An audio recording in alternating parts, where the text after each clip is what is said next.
Hola, buenas tardes.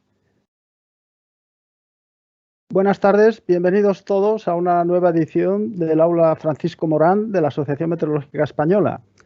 En esta ocasión la ponencia va a versar sobre herramientas para la adaptación al cambio climático y en concreto proyecciones climáticas regionalizadas. Es una satisfacción poder contar con un ponente que ha contribuido muy importantemente precisamente a los temas sobre los que versa la ponencia en los últimos años en la Agencia Estatal de Meteorología y, por tanto, dentro del panorama nacional ha tenido un papel destacado. Se trata de Ernesto Rodríguez Camino, es un meteorólogo de la Agencia Estatal de Meteorología que tiene una larga experiencia, más de 30 años de carrera como meteorólogo. Bueno, por simplificar un poco su amplia trayectoria, en la primera mitad de su vida profesional estuvo en la modelización numérica del tiempo, con los modelos numéricos por ordenador de predicción del tiempo, donde se especializó sobre todo en temas de esquemas de superficie. Y luego pues, hizo el cambio al área de modelización climática y variabilidad climática de AMET hace unos 15 años, donde desde hace prácticamente ese tiempo pues, compartimos área. Él es el jefe del área, yo también estoy incluido en la misma. Además, pues nos une una amistad, o sea que nos conocemos desde hace mucho y tengo la satisfacción de poder introducirlo. Me gustaría destacar de Ernesto, cuando uno asiste a sus charlas, a sus presentaciones, que yo diría es de esas personas que tiene la virtud de la claridad y le gusta mucho sintetizar las ideas, centrarse en las más importantes. Y a mí me parece desde luego que eso es desde luego una virtud importante, máxime cuando se trata de un tema con tantos aspectos, como todos sabemos, como es el cambio climático, ¿no? Él, sin duda, nos va a dar una buena panorámica actual sobre este tema, naturalmente restringido al tiempo de que se dispone, ¿no? Pero con todo creo que podemos sacar todos mucho provecho de ello, de esa visión sinóptica.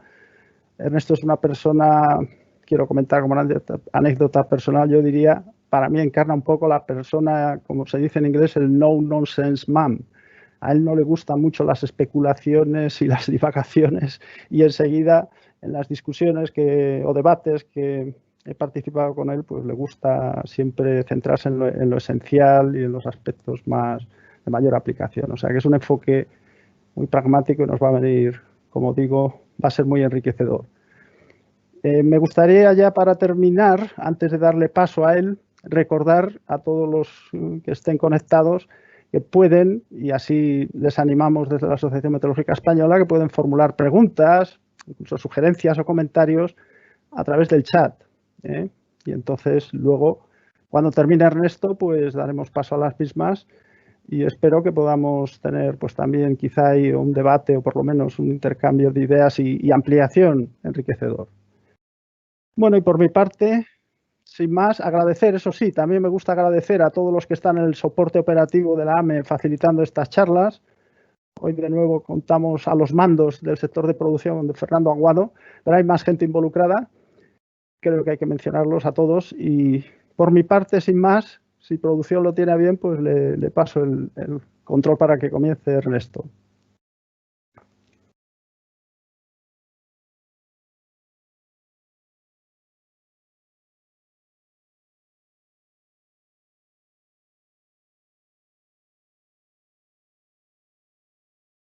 Muchas gracias, José Antonio, por esta amable y generosa presentación, que entiendo que es fruto de la amistad que tenemos desde hace muchos años.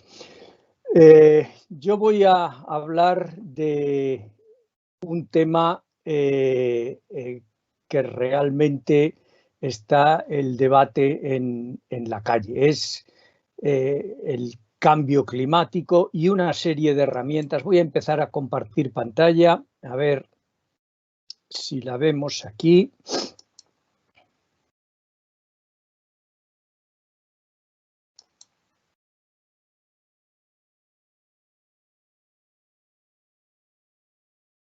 Espero que se vea bien. ¿Me lo confirmas, José Antonio? ¿Se ve bien?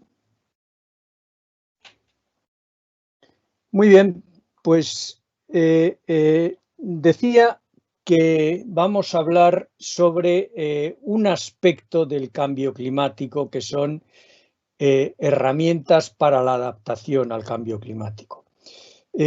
Cuando doy estas charlas me gusta motivarlas con una introducción larga. Normalmente los aspectos parciales, como en este caso son las proyecciones o las herramientas para la adaptación, bueno, es pequeños detalles en un problema grande, en un problema de una enorme magnitud. Vamos a empezar con esta imagen. Esta imagen corresponde a la primera vez que se habló de cambio en el clima, o una de las primeras veces que se habló de cambio en el clima, aunque por distintas razones. Perdona, Ernesto, sí. ¿me oyes? Disculpa que te interrumpa, sí. Pero yo no la veo a tamaño ampliado, tu presentación. Pues... que tienes que darle a lo mejor a la presentación de diapositiva, ¿no? ¿Ahora? Ahí, exacto. Vale, muy bien. Perdonad y gracias por advertirme. Ponía en esta imagen a Alexander von Humboldt, que fue, entre otras cosas, geógrafo, naturalista, explorador, y hizo muchas medidas sobre el clima, en Europa, en América, en diferentes partes. Y una de las cosas que notó es un deterioro, aquí lo pongo en la traducción inglesa del original alemán, deterioro general y progresivo de los climas de Europa.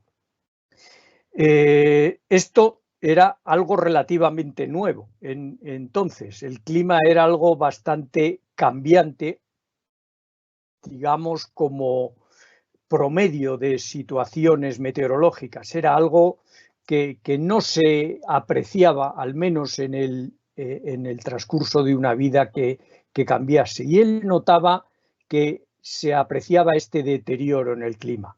En este caso estaba asociado a causas locales. Todo lo que tenía que ver con cambios de uso de suelo, talado de bosques, desecado de pantanos, cambio de cursos de ríos. Esto veía que tenía que ver con el clima y que cambiaba el clima. Esto, desde luego, es distinto de estos efectos globales que tenemos ahora mismo, pero es una de las primeras veces, si no la primera, en la que se habla de cambios en el clima. Una otra transparencia que me gusta poner es esta, porque claro, cuando se habla de que estos cambios, bueno, no nos afectará, no nos adaptaremos, esta isla, que es una de las Islas Maldivas, donde está la capital, esta isla va a desaparecer y va a desaparecer porque está muy pocos centímetros sobre el nivel del mar. El nivel del mar está aumentando inexorablemente y aunque solo sea por las emisiones pasadas y por la inercia del sistema, esta isla desaparecerá. Tardará unos pocos siglos o más siglos dependiendo de lo que hagamos en el futuro. Pero esta isla claramente va a desaparecer. Incluso cuando ponemos en imágenes la evolución del nivel del mar para un calentamiento tan pequeño como puede ser 1,5, tal y como se ha visto en uno de los últimos informes del IPCC, la evolución del nivel del mar continuará siglos y milenios, con lo cual esta isla claramente desaparecerá. Otro, digamos, justificación del tema de la importancia del clima y de su cambio proviene del Foro de Davos. Como todos sabemos, el Foro Económico Mundial, que así es como se llama, se reúne una vez al año después de las Navidades, al final de enero, principios de febrero, en Davos, y ahí se agrupan los principales líderes políticos, económicos, científicos, empresarios, y valoran los riesgos globales. Se genera un informe detrás del cual hay bastantes expertos y intentan identificar estos principales riesgos. Los riesgos los categorizan por económicos, ambientales, geopolíticos, tecnológicos, bueno, y les asignan un color. Y lo suelen resumir en este tipo de gráficos. Aquí en el eje vertical tenemos los impactos y en el eje horizontal la probabilidad. Lo peor que nos puede pasar es estar en la esquina superior derecha. Alto impacto y alta probabilidad. Lo mejor que nos puede pasar es estar en la esquina inferior izquierda. Bajo impacto y baja probabilidad. Si nosotros aplicamos aquí una lupa, porque aquí se ven los colores, pero poco más, a la parte superior vemos que en la parte de alto impacto tenemos 3 riesgos. Las armas de destrucción masiva, las enfermedades infecciosas en forma de pandemia y el fallo en la acción climática, siendo el fallo en la acción climática el que tiene más probabilidad frente a las armas de destrucción masiva, singularmente pues energía, bombas nucleares, ¿no? Bueno, tenemos inmediatamente debajo otra serie de riesgos que también están en verde y que en muchos de ellos están relacionados con el clima y el cambio de clima, la pérdida de la biodiversidad, pero no solo, daños humanos medioambientales, crisis de recursos naturales, extremos meteorológicos. Luego hay otros que no tienen nada que ver, como fallos en la ciberseguridad, pero tenemos estos 3 que desde luego tendrían un alto impacto. Bien tengo que decir que el papel de las enfermedades infecciosas en años pasados, este mismo foro lo había situado bastante más lejos. O sea, esto que nos ha venido no lo había previsto este foro. Al contrario que este señor, que hace 5 años ya lo había indicado. Este señor, pues, al que todos conocemos, no era especialista en el tema, pero es una mente preclara en análisis de problemas científicos y problemas sociales. Y ante una pregunta muy concreta que le hacían en una entrevista de cuáles pueden ser las causas de la extinción de la especie humana, es distinto de los riesgos de los que hablábamos antes, pero bueno, está relacionado. Mencionaba estos 3 mismos riesgos: guerra nuclear, calentamiento global. Cuando hablamos de calentamiento es las consecuencias del calentamiento. El que la temperatura sube o baja tampoco sería causa directa de la extinción, pero claro, si como consecuencia de eso se pierde la biodiversidad o hay conflictos generalizados, migraciones descontroladas, todo esto está relacionado con el calentamiento global. Y los virus producidos, él lo restringía a manipulación genética.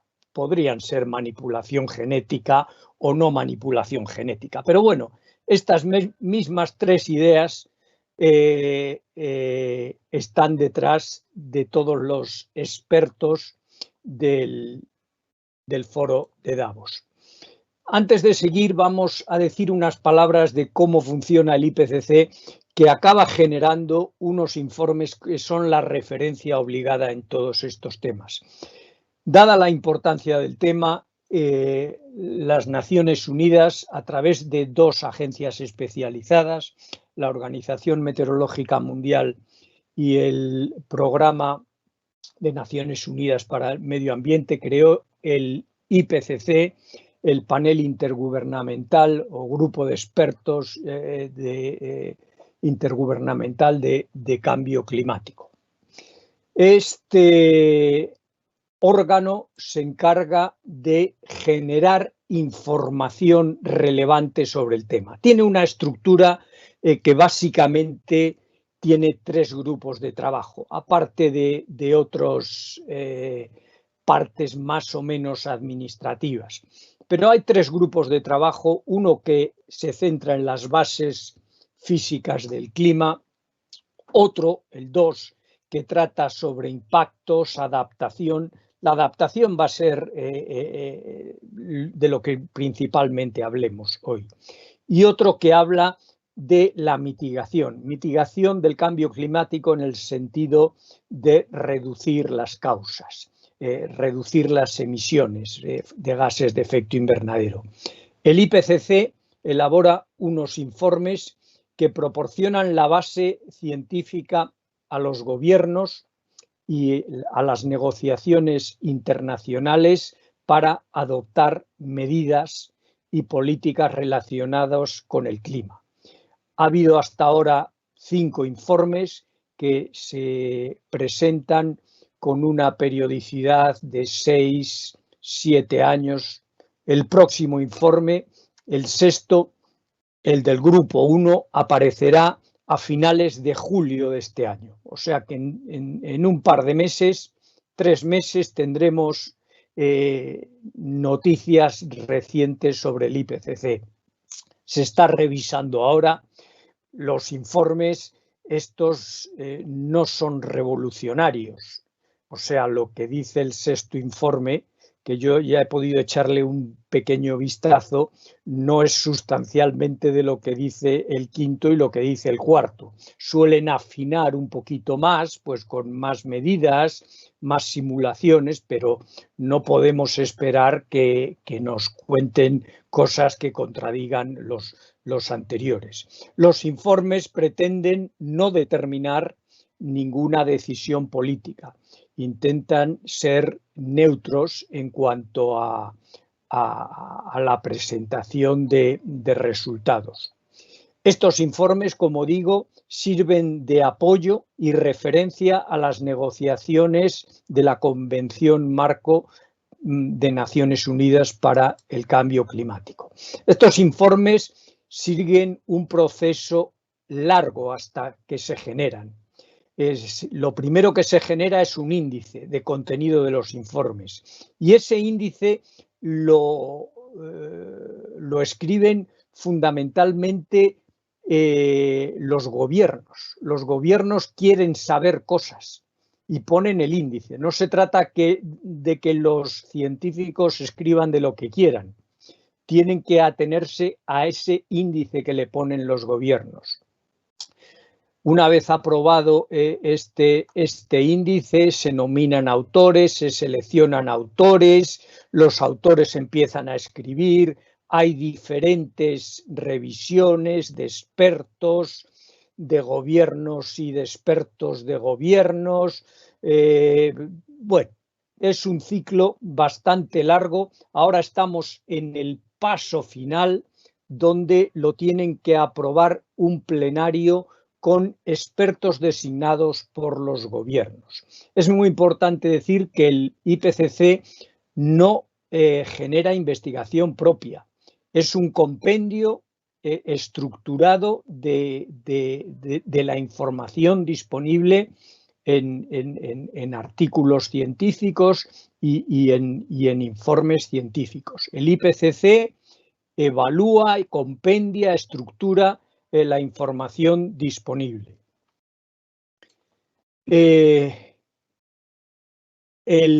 Una parte de este informe, el que tiene más difusión, los informes son gruesos. suelen tener más, cada uno de los 3 informes que corresponden a los 3 grupos de trabajo, suelen tener más de 1000 páginas.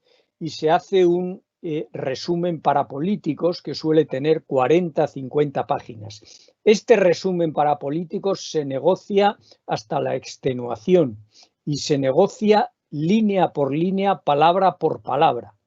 En un plenario se pone allí una frase, todas las delegaciones, todos opinan, se acuerdan y se llega a un texto finalmente consensuado. Gran parte de las discusiones tienen que ver con el nivel de confianza que tenemos en las aseveraciones, en las afirmaciones que aparecen en los informes. El IPCC se dice que utiliza un lenguaje calibrado, es decir, intenta comunicar de cada afirmación la incertidumbre, basado en el nivel de confianza, y ello tiene que ver con el acuerdo de los trabajos científicos y de las evidencias que hay, el tipo, la cantidad, la calidad, la consistencia. Cuando hay suficiente información, además, se utilizan probabilidades. Probabilidades usando términos en los correspondientes lenguajes, en este caso los de Naciones Unidas, y a qué corresponde cada término con una probabilidad numérica. Prácticamente cierto quiere decir probabilidad superior al 99, sumamente probable, probabilidad superior al 95, probable superior al 66, bueno, y así sucesivamente. Este lenguaje calibrado, pues se muestra, este es un ejemplo de uno de los textos del IPCC, del resumen para políticos de uno de los últimos informes, el de calentamiento a grado y medio. Como vemos, y aquí lo he señalado en rojo, por todas partes aparecen estos términos que nos indican la confianza que tenemos y la probabilidad que hay detrás de cada afirmación. Esto hace que sean textos un poco pesados de leer. Si en cada línea te están diciendo que tengo muy poca confianza o mucha confianza, o la probabilidad es mucha o es poca, pues hay que tener bastante estómago para leerlo como una pieza literaria. O sea, bueno, pero desde luego aquí es donde más se fajan los delegados. Si ponemos un probable, quiere decir que la probabilidad está entre tanto y tanto. Y bueno, pues para poner el probable hay que irse a todos los trabajos y ver cuántos hay y por dónde está la probabilidad. Y bueno, es realmente una negociación ardua, pero realmente estima muy bien dónde estamos. Por toda esta dinámica, porque es una dinámica que la verdad es que que yo sepa en ninguna otra parte del conocimiento y de la ciencia involucra a tanta gente durante tantos años, le dieron en el año 2007 el Premio Nobel de la Paz. Bueno, dicho esto, vamos a hablar un poco de cambio climático, lo vamos a contextualizar y luego vamos a hablar de adaptación, que es lo que queríamos. El calentamiento, ya sabemos, esto es dominio público, pues nos viene acompañando desde principios de siglo y de una forma más notoria. Aquí está expresada la temperatura media global. Viene notándose pues desde los años 70. Desde los años 70 el calentamiento es claramente más paulatino, tiene más pendiente, Tenemos que decir que este calentamiento hasta ahora es de 1 grado en promedio, pero este grado no está repartido uniformemente. Si nosotros miramos en este mapa que tenemos, pues vemos que hay menos calentamiento sobre los océanos que sobre los continentes, y en latitud norte, singularmente en el hemisferio boreal, pues es más acusado. Podemos tener hasta 3, 4 grados de calentamiento promedio anual. Este calentamiento, por otro lado,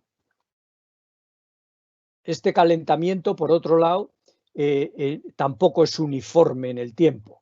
Es más acusado en el invierno boreal que en el verano boreal. Entonces, sobre todo en latitudes altas. Entonces, el calentamiento no es uniforme ni espacial ni estacionalmente.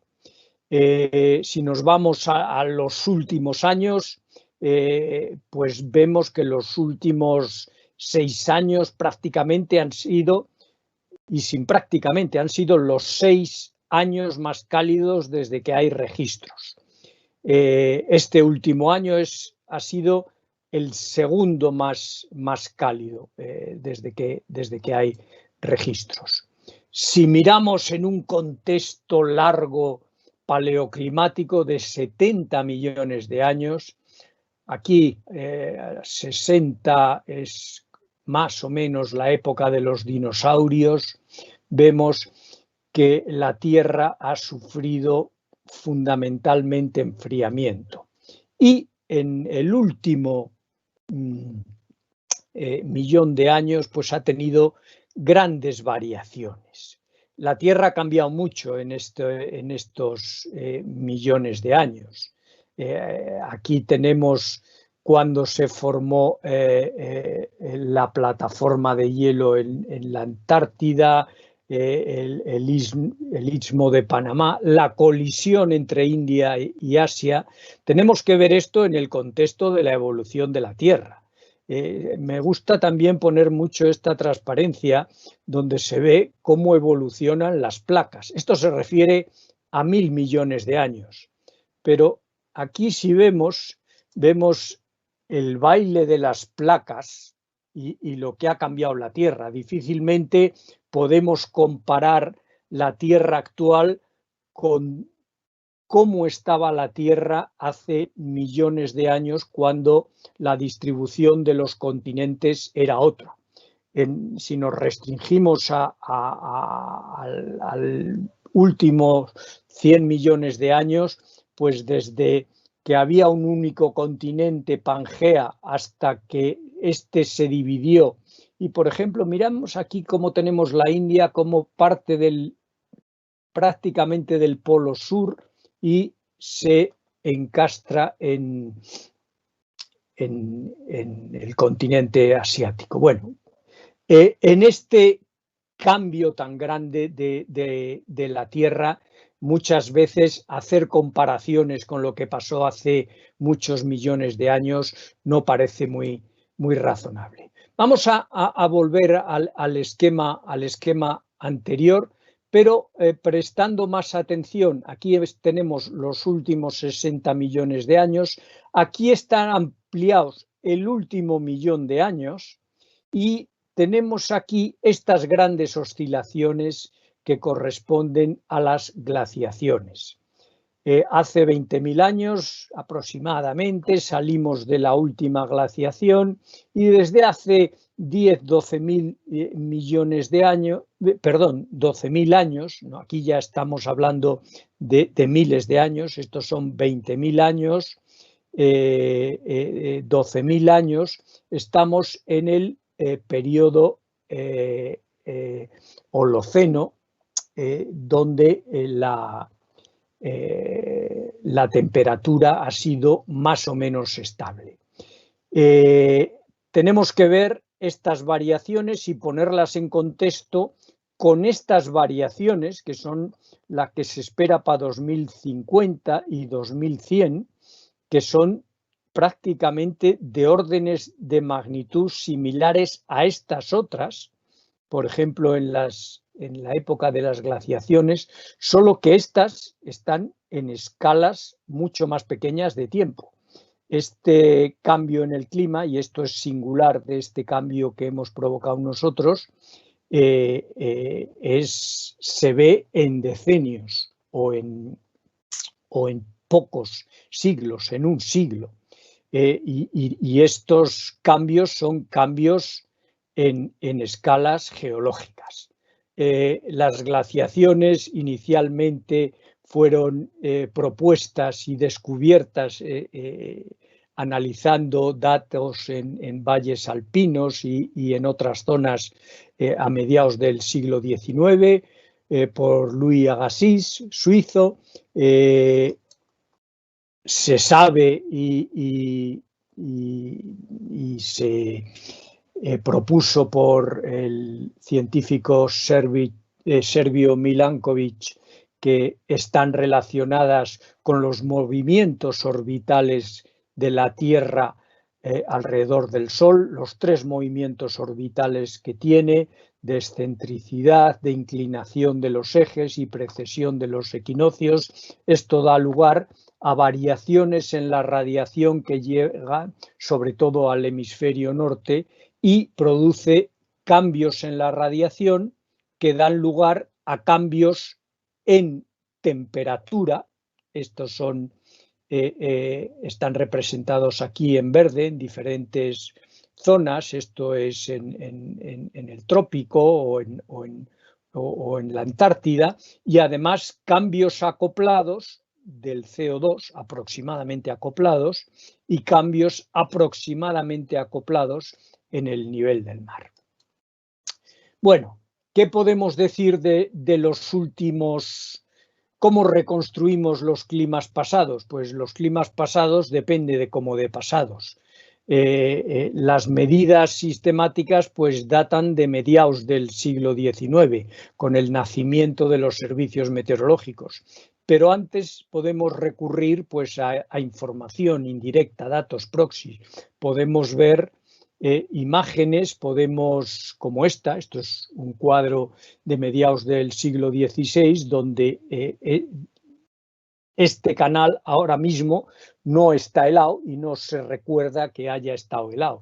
En cambio, en esta época, este cuadro y otros similares pues nos mostraban que en invierno estaba helado de forma bastante frecuente, con lo cual se puede inferir un cambio en el clima entre esta época y el actual. Esta época corresponde a lo que se ha venido a llamar la pequeña edad del hielo. Esto corresponde a otra época más antigua, representaciones grabadas en piedra de fauna de una vegetación tipo sabana en una zona que ahora es desértica, está en Tassili, en Argelia, con lo que se deriva o se supone o se deduce que ha habido un cambio en el clima desde que se hicieron estos grabados hasta ahora, hace 6.000 años. Este otro es mucho más curioso, es una gruta en el sur de Francia, cerca de Marsella, donde se representan pingüinos en el Mediterráneo. Teniendo en cuenta que esto se data hace 27.000 años aproximadamente, estaríamos en un periodo de glaciación. Los pingüinos estarían pues campando por el Mediterráneo. El nivel del mar estaría muchísimo más bajo. No eran submarinistas los que hicieron esto. Ahora mismo la entrada a la gruta está a 37 metros por debajo del nivel del mar, con lo cual inferimos que la entrada, que el nivel del mar al menos estaba 37 metros más abajo. y por supuesto se entraba andando o gateando. Aquí ahora mismo hay que ser submarinista y espeleólogo para entrar por aquí, llegar a la gruta y descubrir los pingüinos. Bueno, toda esta información indirecta, los testigos de hielo, documentación, anillos de los árboles permiten inferir el clima. Bueno, el cambio climático está comprometido. Eso lo hemos dicho en la primera transparencia, cuando hemos dicho que iba a desaparecer la isla esta de las Maldivas, porque el sistema climático, o en particular algunos componentes del sistema climático, como son los océanos, tienen mucha inercia. Esto es un esquema muy simple digamos, el pico de emisiones de CO2, cómo se traduce en la estabilización de la concentración, cómo se traduce en la estabilización de las temperaturas y cómo se traduce en aumento del nivel del mar. Y esto nos lleva más allá de los siglos y milenios. El sistema climático tiene inercia y por lo tanto irreversibilidad en escalas de tiempo muy largas. Por lo tanto, tenemos que adaptarnos a él. Y la adaptación es complementaria de la mitigación. El objetivo principal es reducir las causas, las emisiones, y a la vez adaptarnos a la parte de cambio de clima que es inevitable. Esto está ilustrado muy bien en un proyecto en el que estamos con este ejemplo de si tenemos que por alguna razón nos está vertiendo de la bañera el agua, pues en lugar de ir con la fregona a recoger el agua, lo primero que tendremos que hacer es atajar las causas, es cerrar el grifo y a la vez recoger con la fregona. Medida de mitigación, cerrar el grifo; medida de adaptación, la fregona. Todo esto no es algo que no esté escrito y que no esté comprometido. Esto está escrito en el Acuerdo de París que han firmado todos los países del mundo. Es un compromiso nacional. Está escrito en su artículo 7. La adaptación se deja en manos de los países, porque la adaptación es local y depende de las condiciones locales y nacionales. Cada parte tiene que emprender procesos de planificación de la adaptación y tiene que informar sobre ellos, tiene que presentarlos y actualizarlos periódicamente en comunicaciones al Acuerdo de París, a la Convención, que examinarán todas las partes. Es un compromiso del Acuerdo de París. Esto nos tiene que quedar muy claro. Aunque todos lo sabemos, pero siempre, por si acaso a alguno no le ha quedado claro, estamos hablando de cambio de clima, no de cambio de tiempo. El tiempo puede oscilar mucho y de hecho oscila, y lo que estamos hablando es de cambio de clima, que en general se refieren a las condiciones medias del tiempo. El tiempo se refiere a las condiciones en un cierto instante y momento dado. Entonces tenemos el sistema climático, estamos hablando del sistema Tierra, estamos hablando ya no solo de la atmósfera. El clima inicialmente se refería a la atmósfera, pero ahora mismo el clima se refiere al comportamiento promedio del sistema climático. Atmósfera, océanos, hidrosfera, biosfera, influencias humanas, influencias externas. Todo esto hay que intentar entenderlo y simularlo. Cuando hablamos de escenarios, estamos hablando de descripciones plausibles y simplificadas de cómo puede desarrollarse el futuro. Estamos hablando de escenarios en general sociológicos. Estos... A ver, un momento, que esto...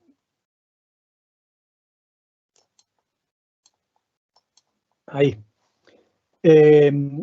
Estos escenarios, pues esta imagen que tengamos del futuro dependerá de muchas cosas, dependerá de cuántos seamos, de qué tecnología tengamos, de qué energía dispongamos, de qué uso de la tierra hagamos, de la economía, si va a ser una economía de proximidad o una economía globalizada. Todo esto al final se traduce en emisiones. Emisiones, si somos emisiones de gases de efecto invernadero, si quemamos muchos combustibles fósiles, o si nos vamos a un futuro quemando pocos combustibles fósiles y teniendo otras fuentes de energía más renovables. Cuando hablamos de escenarios futuros, es muy importante hablar de la Tierra y del balance energético de la Tierra. Si la Tierra estuviese en balance energético, la cantidad de energía que entra procedente del Sol sería igual a la cantidad de energía que sale de onda larga emitida por la temperatura de la Tierra. Entonces, solo cuando se rompe este equilibrio, y se puede romper este equilibrio, pues poniendo más gases de efecto invernadero. Esta capita que tenemos aquí, si la aumentamos, rompemos el equilibrio, entra más energía de la que sale y la respuesta del sistema es que la temperatura sube para compensar esta energía saliente con la entrante, hasta que se alcanza un nuevo estado de equilibrio. Este tiempo que pasa, pues es un tiempo largo.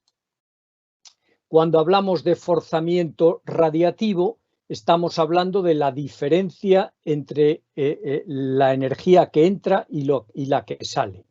Entonces, el forzamiento, expresado en unidades de energía, pues en definitiva nos da una idea del grado de desequilibrio de la atmósfera. Y este forzamiento pues está relacionado con la temperatura nueva que tiene que alcanzar el sistema para alcanzar el equilibrio.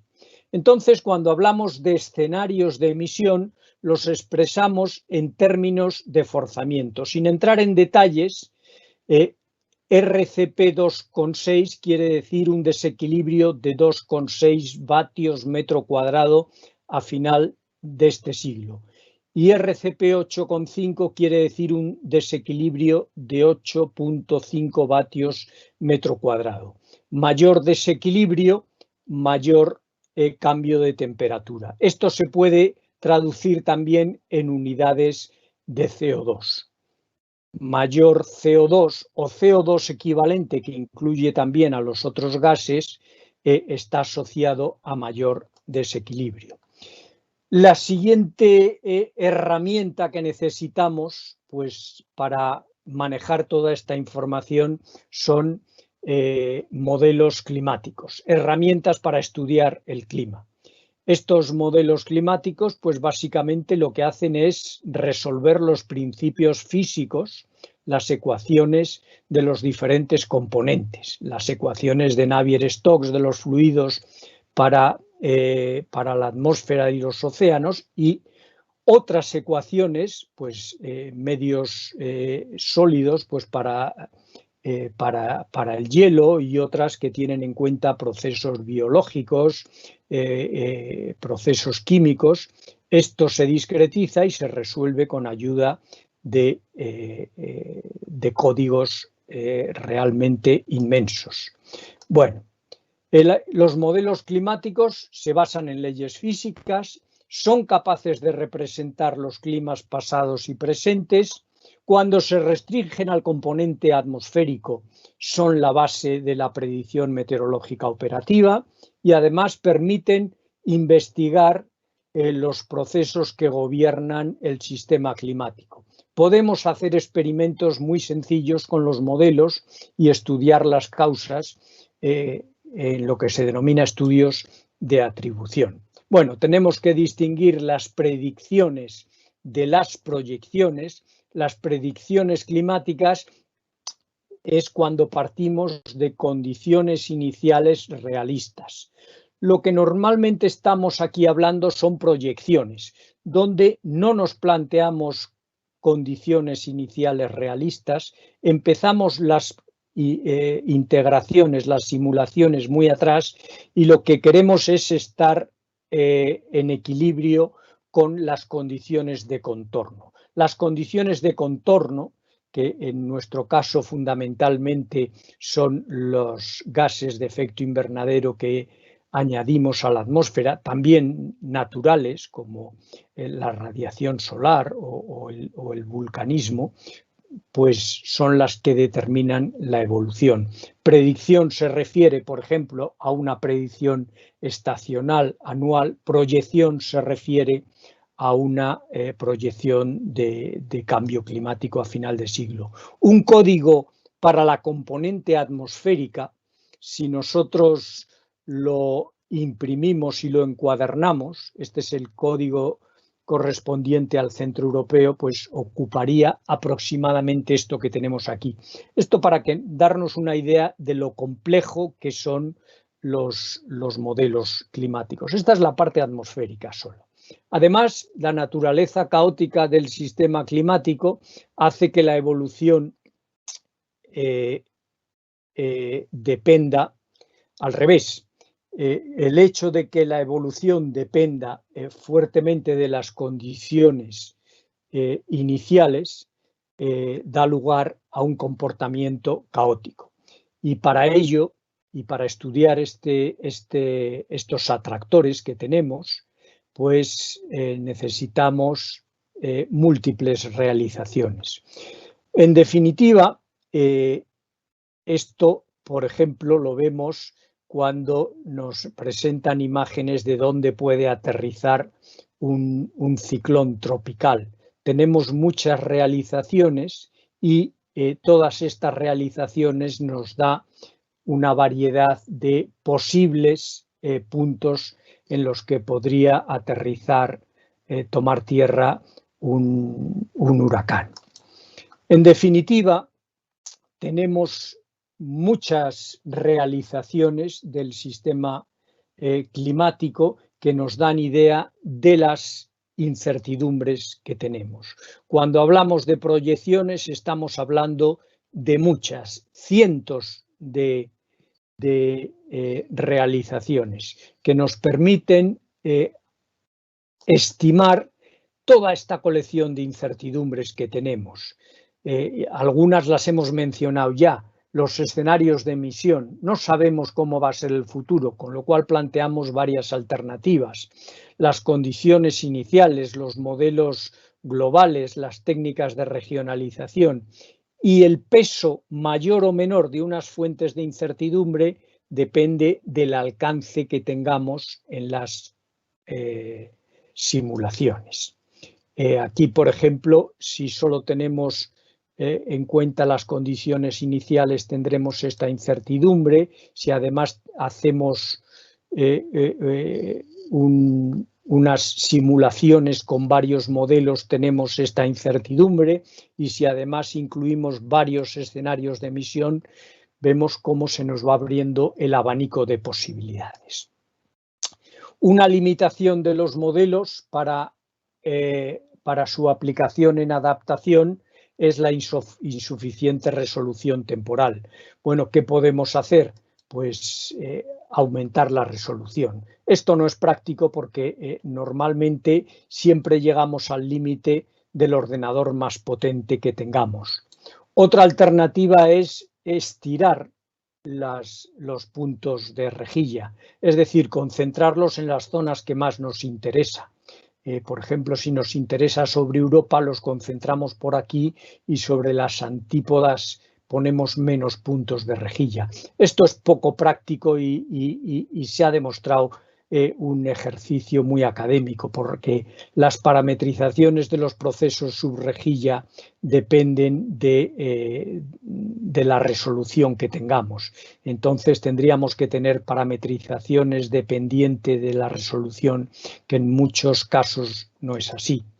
La otra cosa que podemos hacer es usar técnicas estadísticas para relacionar puntos de una rejilla de un modelo global con puntos de observación.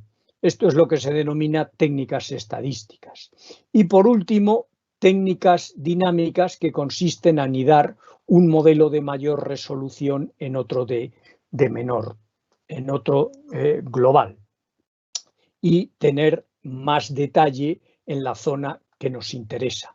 Aquí tenemos precipitación con regionalización dinámica procedente de un modelo global y con el anidado. En definitiva, lo que tenemos es toda una cadena para producir, digamos, información que va a los modelos de impacto. Partimos de escenarios de emisión, modelos globales, regionalizaciones y modelos de impacto. Toda esta cadena, además, va añadiendo incertidumbres adicionales. ¿Por qué es necesaria esta regionalización? Pues por muchas razones. Primero, porque queremos tener información local de variables de superficie, típicamente temperatura y precipitación. Los modelos globales, al tener poca resolución, suavizan las distribuciones de las variables y suavizan los extremos, que normalmente es lo que más nos interesa simular, los extremos, porque suelen tener los efectos más severos y posiblemente catastróficos. Y además, para adaptar la resolución a los modelos de impacto. Los modelos de impacto suelen tener un ámbito más bien regional, local, y podíamos hacer una interpolación de los modelos globales simple, lineal, pero esto es algo un poco más sofisticado. En definitiva, tenemos dos técnicas, una dinámica, anidando modelos, y otra estadística, buscando relaciones entre salidas del modelo y puntos observacionales.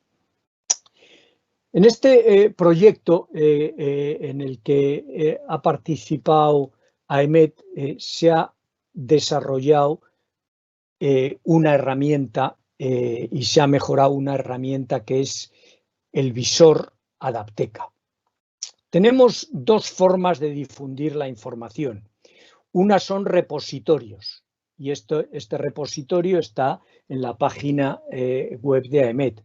Podemos hacer descargas masivas y visualización precalculada. Aquí podemos elegir un método de regionalización, un modelo global, un escenario, una variable, un periodo.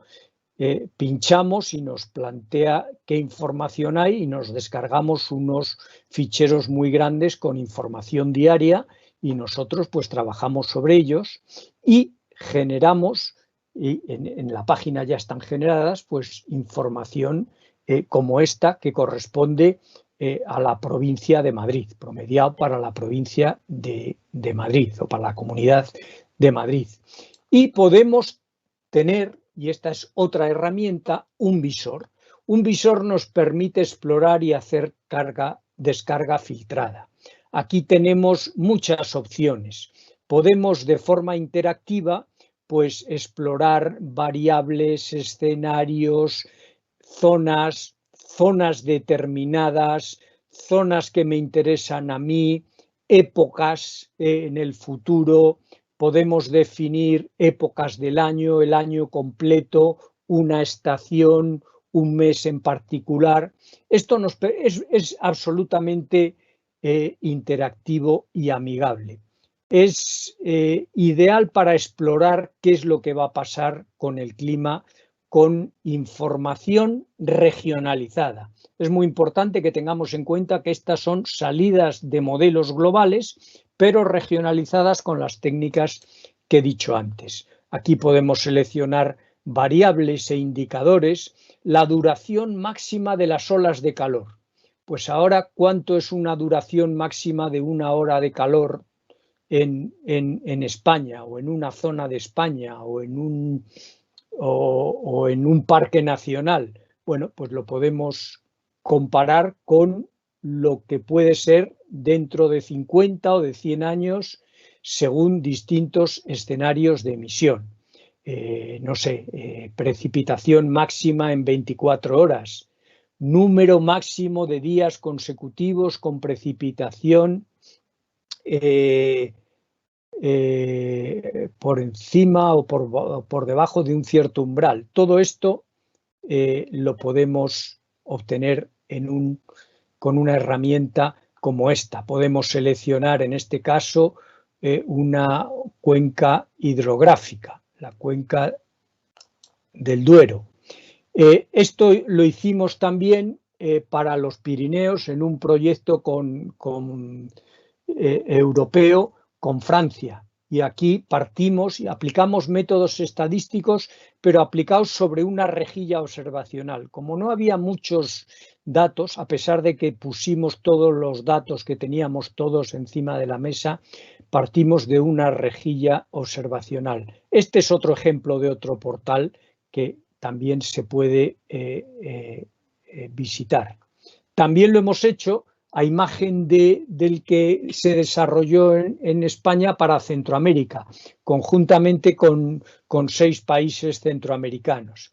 Igualmente, es una herramienta flexible que les permite a ellos pues, tener información para sus estudios de impacto y sus medidas de adaptación. Aquí, por ejemplo, pinchamos en modelos y tenemos pues simulaciones o regionalizaciones hechas con métodos dinámicos, anidando modelos, con técnicas de regionalización. Podemos mirar un único modelo, podemos promediar las diferentes simulaciones. Bueno, hay muchas opciones. Aquí tenemos otra colección de variables e indicadores, los que ellos más les interesaba.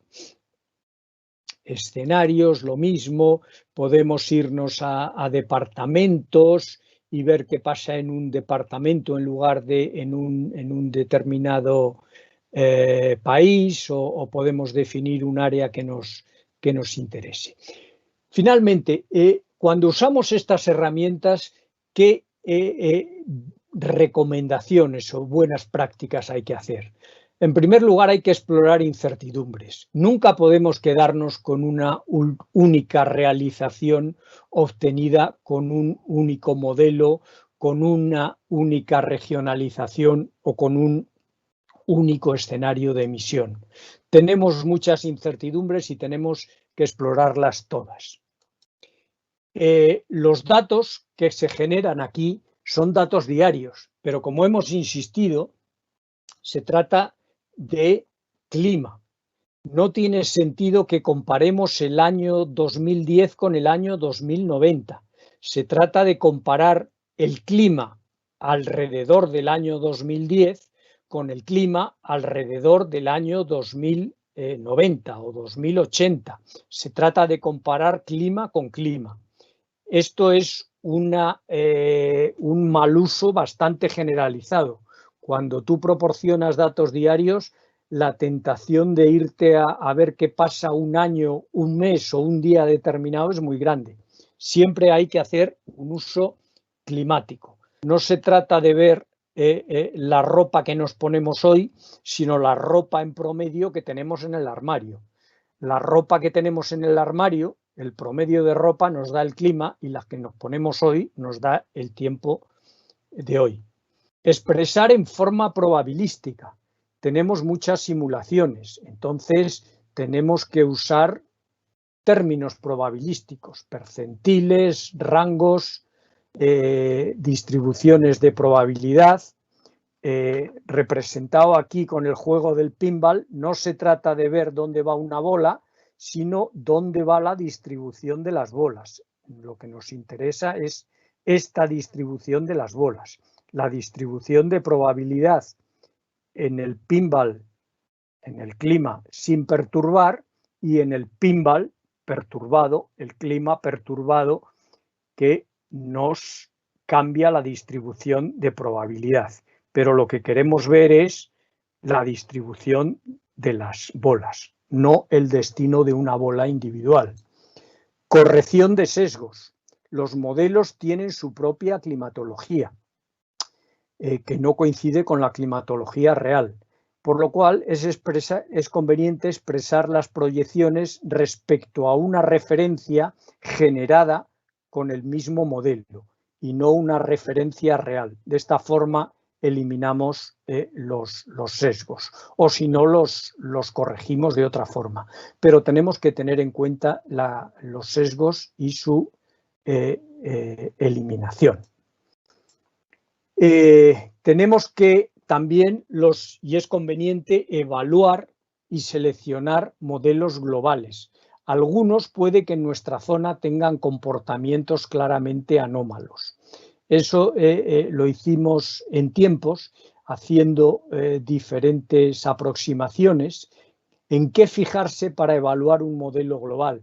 Podemos mirar índices de cómo se comporta el modelo en índices pues como correlación o otros índices de verificación de cómo se comporta el modelo en una zona de interés, o ver cómo simula el modelo patrones de variabilidad que son relevantes en nuestra zona o a nivel global, véase el niño o la NAO, por ejemplo, en nuestra zona, o otros patrones relevantes, o cómo se simula la variabilidad o la distribución de ciertas variables a lo largo del año. Nosotros tenemos una distribución de precipitación que es bimodal. Muchos modelos no son capaces de ver esa bimodalidad, entonces a lo mejor conviene descartarlos. Bueno, todo eso se puede ver en una publicación que está en la página web de AEMET, que trata sobre eso. Cuidado al seleccionar áreas muy pequeñas, con características climáticas que no son representativas de su entorno. Tenemos que ver la información de base que tenemos, incluso aunque esté regionalizada. Si tenemos regionalizaciones que tienen una rejilla de 10 kilómetros, pues claro, irnos a ver qué pasa a 1 kilómetro, pues es bastante arriesgado. Cuidado siempre a seleccionar áreas muy pequeñas. Analizar y comparar toda la información contenida en el visor. Esto es muy importante. El visor es muy ágil, permite comparar muchas cosas. Conviene pararse un cierto tiempo y comparar, a ver qué sale con diferentes modelos, con diferentes escenarios, con diferentes técnicas de regionalización para distintas variables, ver hasta qué punto la información es consistente o inconsistente. Eso ayuda a entender la robustez de las conclusiones. Esto también está escrito con la información que está en el visor actualmente, y también está descargable desde AEMET. El siguiente paso, y ya con esto prácticamente termino, es aplicar toda esta información a estudios de impacto. Tenemos modelos, tenemos herramientas que nos permiten mejorar, manipular los modelos. Estas herramientas, hemos hablado de algunas, la regionalización, la corrección de sesgos, combinación de diferentes fuentes de información. Todas estas herramientas nos permiten sintetizar y mejorar la información. Y esta información sintetizada y mejorada nos sirve para aplicarla a modelos de aplicación. Modelos que nos traducen variables climáticas en variables para tomar decisiones. Es decir, si se trata, por ejemplo, del sector agrícola, tenemos que traducir las variables climáticas, temperatura, precipitación, en cambio en toneladas por hectárea de producción de trigo en Castilla-León, por ejemplo. Esto es la variable aplicada. Estos modelos de aplicación son esenciales en toda la cadena. Por supuesto, todo esto hay que evaluarlo y visualizarlo. Y como última transparencia, este ejemplo de un servicio climático que exactamente hace esto último que he dicho. Esto se ha abierto recientemente y está en AEMET, abierto en el apartado de servicios climáticos. Es un apoyo a la gestión de embalses. Se ha aplicado no en simulaciones de cambio climático, sino en algo que interesaba más a los gestores de los embalses o que interesaba de forma más inmediata. Simulaciones estacionales para los próximos 3 meses. Aquí pinchamos en un embalse, tenemos 2 paneles, uno de diagnóstico que no vamos a hablar ahora y uno de predicción. Pinchamos en un embalse y tenemos información probabilística del aporte de agua a ese embalse. Si vamos a estar en el tercio húmedo, en el normal o el seco, y esto en términos de agua, aportes al embalse, no de precipitación o temperatura, sino de agua que entra en el embalse.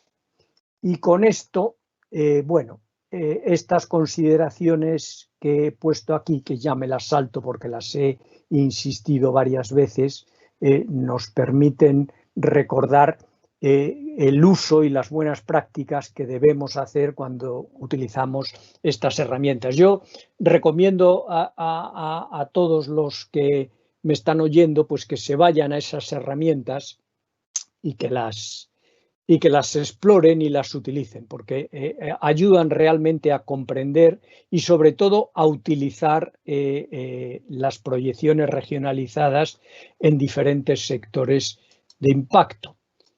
Y con esto termino, y si tenemos alguna pregunta, pues podemos ir a ello.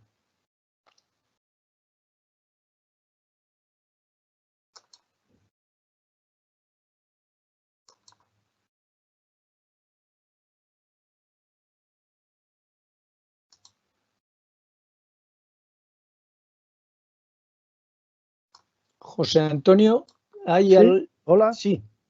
¿Se me oye?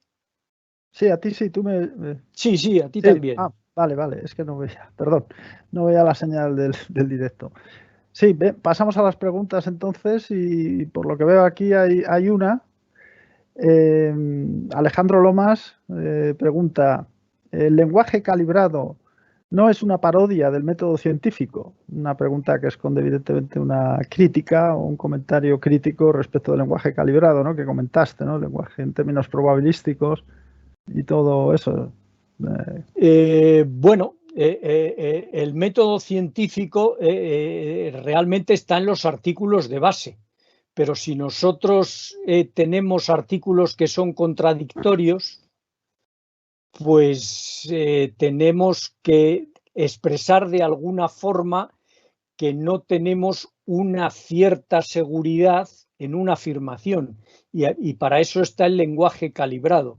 Si el 99% de los artículos apuntan en la misma dirección, pues tenemos que expresarlo de alguna forma. Creo yo, bueno, podría pensarse que es algo a lo mejor innecesario, pero desde luego si queremos hacer una recopilación de toda la información disponible, no se me ocurre otra forma de hacerlo. Lo podemos hacer con lenguaje o lo podemos hacer con números. Podemos decir 95% de los artículos opinan esto y el otro 5% opina lo otro. Pero de alguna forma tendremos que integrar toda la información disponible. Sí, exactamente. Yo sí, también quisiera añadir también, como es un tema, es verdad lo que tú dices, que aquí la cuestión es que no queda más remedio cuando hay incertidumbre que de alguna forma recurrir a un lenguaje probabilístico o hacer intervenir las probabilidades, porque sí es cierto que las probabilidades son la forma, eso lo sabemos, ¿no? Se demuestra, ¿no? Es la forma más racional de tratar la incertidumbre.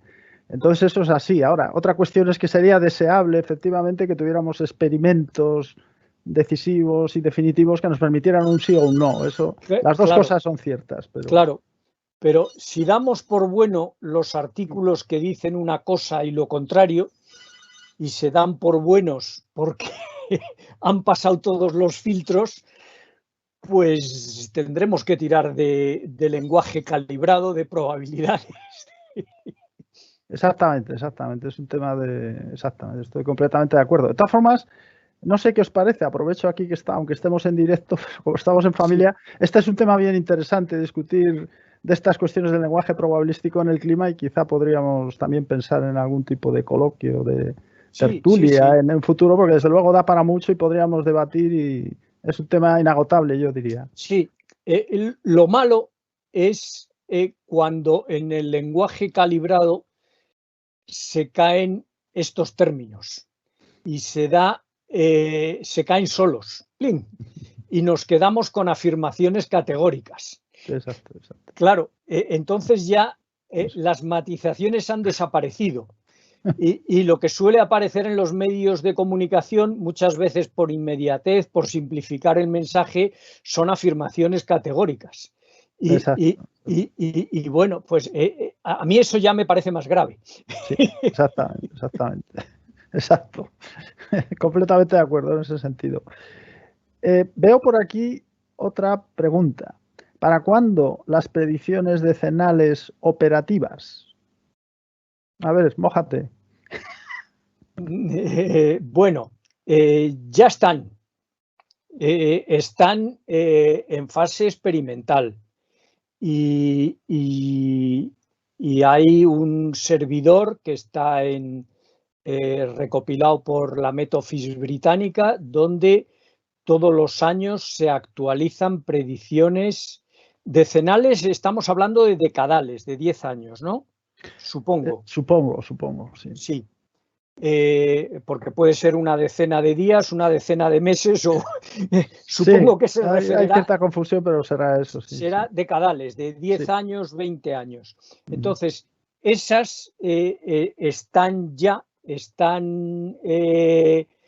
poniéndose en unos servidores y se actualizan todos los años. No se difunden mucho porque se están analizando y además, bueno, para temperatura más o menos y para otras variables más bien menos que más. pero bueno, ya las hay disponibles, vaya. Muy bien. A ver, veo por aquí otra pregunta. ¿Los responsables de toma de decisiones ya interpretan correctamente el lenguaje preciso del IPCC? Pregunta. No. Lo que hablábamos... Perdona un momento, que la pregunta continuaba, tenía un comentario que es que me sacó un banner de estos, el ordenador de esto, y no lo leía. Huyendo, dice, del sensacionalismo intencionado en ocasiones, o sea, va por ahí. Hombre, muchas veces cuando quitamos las matizaciones, las cautelas y vamos a mensajes directos, a veces intencionados, a veces malintencionados, pues claro,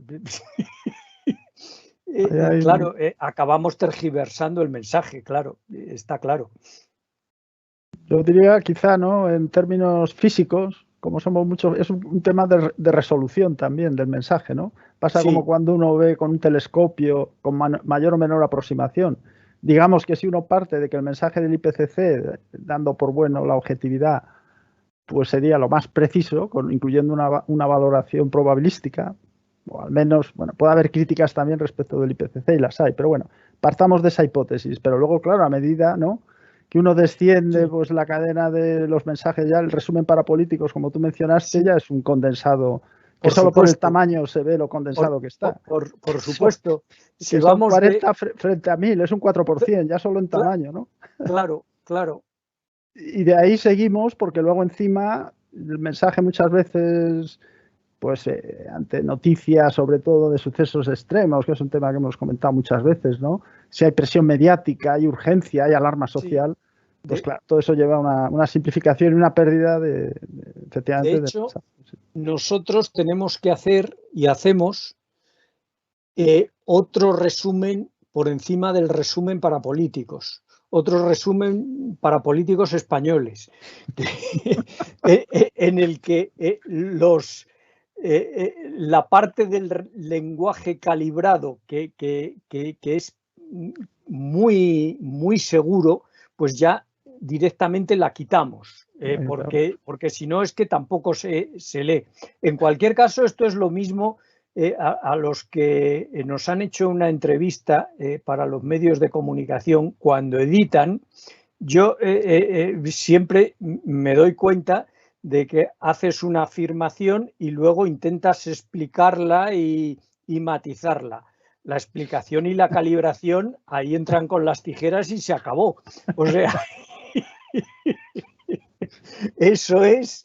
Es así, y además te han hecho una entrevista de media hora y luego salen 10 segundos y dices, bueno, que yo no quería decir esto exactamente, que yo era bastante más cauto y luego... 10 segundos y ni siquiera representativos, ¿no?, del total. Claro. Sí, efectivamente. A ver, seguimos. Otro comentario, pregunta, dice, muy buena idea lo del lenguaje probabilista. Creo que no lo entendemos bien o no lo empleamos adecuadamente. Yo creo que sí, que hace falta, también lo hemos dicho muchas veces en la EMET, en múltiples ocasiones, que haría falta también, ¿no?, un proceso de un poco de educación, digamos, de la gente, en los planes educativos, quizá habría que pensarlo, ¿no? Todos los temas relacionados con la probabilidad. Yo diría que con la estadística, el manejo de datos, que cada vez es más importante. Entonces, es mi opinión, ¿no?, en este sentido. Por supuesto, estoy totalmente de acuerdo. De todas formas, los tiempos van en dirección contraria, porque yo he utilizado el lenguaje probabilístico y lo usamos en predicción estacional, en aplicaciones. En concreto, usamos terciles para explicar o presentar las proyecciones estacionales, y dentro de AEMET me han venido que es que la gente, el usuario, no entiende lo que es un tercil. Claro, mi contestación es que se lo estudie. O sea, que eso es de la ESO. O sea, si tenemos que rebajar tanto, para que la gente, sin hacer el más mínimo esfuerzo, llegue a todo, pues claro, ya ni lenguaje probabilístico. O sea, si un tercil ya no, o un percentil ya no se entiende, que eso, insisto, que eso es de la ESO, pues claro, es que... es complicado, efectivamente, sí, muy complicado. Estoy totalmente de acuerdo, que hace falta un esfuerzo en eso y, desde luego, en general, ante cualquier problema, ¿no?, complejo, porque la ciencia, y a este respecto podríamos comentar también, si te parece, también enlazar esto con lo que ha pasado en esta pandemia, que también ha sido un buen ejemplo en otro contexto científico, pero también ahí había, a mí, encontraba resonancias, no sé qué te parecerá, con esta problemática en mucha gente que en los medios o apelaba a lo que digan los científicos y tal, pero siempre se sobreentendía que lo que iban a decir los científicos iba a ser indubitable, un sí o no, esto así, esto asado. Claro, luego cuando oías a los científicos, como es lógico, sobre todo yo diría los más sensatos, pues muchas veces expresaban dudas. Claro, es que esto no lo sabemos, yo creo que tal. Claro. Y al final había el doble lenguaje, de que muchas veces oías incluso a los políticos, no, lo que diga la ciencia, pero estaba implícito que la ciencia les iba a dar un sí o no. Y a este respecto, creo yo que convendría recordar que los científicos tenemos la obligación, digamos, o nuestra parte aquí es en explicar cómo son las cosas, incluyendo las incertidumbres, y luego es verdad que los políticos, a la vista de eso, creo que deben de mojarse de acuerdo con sus ideas, con lo que sea, para eso están legítimamente elegidos, al menos en una democracia, y tomar decisiones. Pero claro, el científico de por sí no tiene por qué mojarse y negar la incertidumbre cuando la hay. Creo que en eso a veces me parece que hay una confusión. ¿No? Claro, No sé claro. Absolutamente, claro. Muchas veces. ¿Y esto es absolutamente cierto? Bueno, según yo, para este tema es absolutamente cierto al 80%. Ahora usted, con ese 80%, haga o no haga. O sea, quiero decir, la decisión de actuar en un sentido u otro en un entorno de incertidumbre la tiene que tomar el responsable de tomar decisiones. Cuando tú juegas en bolsa, juegas en un ambiente de incertidumbre y tú en un momento dado decides yo compro acciones o vendo acciones. Tú no estás seguro de lo que va a pasar, pero tú tomas una decisión teniendo en cuenta las incertidumbres. Aquí es igual. Claro, pretende muchas veces que haya una incertidumbre, cero. Eso sí, no cero, existe. Exactamente. Eso no existe. O generalmente entonces, no existe. Puede haber algún caso. Bueno, alguna pregunta sencilla o un tema muy, muy grosero, digamos, pero cuando uno precisa, efectivamente, el problema es muy complejo. Entonces, bueno, el valorar esa incertidumbre y asignarle, ya está bien poder asignar un número, Hombre, que eso es... Tiene mucho arte eso. Claro, y también tiene más que arte, responsabilidad tomar una decisión basado en eso. Pero vamos, a los señores que tienen que tomar decisiones, fundamentalmente les pagan por tomar decisiones, no por saber de un tema. Tienen que tomar decisiones pues preguntando a los expertos, pero la decisión y la responsabilidad de la decisión la tiene que tomar pues el que tiene que tomarla. O sea... Exactamente, eso es. Y creo que ahí ha aparecido otra pregunta. Ernesto, muy buena tu presentación, como siempre. Si no hay un mínimo consenso acerca de una afirmación por parte de la comunidad científica que respalda al IPCC, ¿se menciona en los informes o directamente no se dice nada? Gracias. Sí, en los informes se dice en el grueso, en los finos parapolíticos, ahí ya todas las matizaciones se han caído. Pero en los gruesos, cuando no hay consenso, cuando hay información contradictoria, se contempla. Ajá. A medida que vamos resumiendo, pues claro. Claro, exactamente. Se queda en probabilidades. Al final, esta afirmación tiene una probabilidad pues del 80. Claro, exactamente, eso es. Muy bien, yo no veo más preguntas aquí. Pues Me parece que con esto nos vamos a pasear, que hace un día estupendo. Pues yo creo que sí, por lo menos aquí en Madrid, que a lo mejor nos ven desde otros sitios. Pues sí, ¿no? Si os parece, producción, Fernando, damos por terminado. Muchas gracias a todos, ¿no? Por la asistencia. Efectivamente, sí. Pues muchas gracias por haberme aguantado esta hora y hasta otra.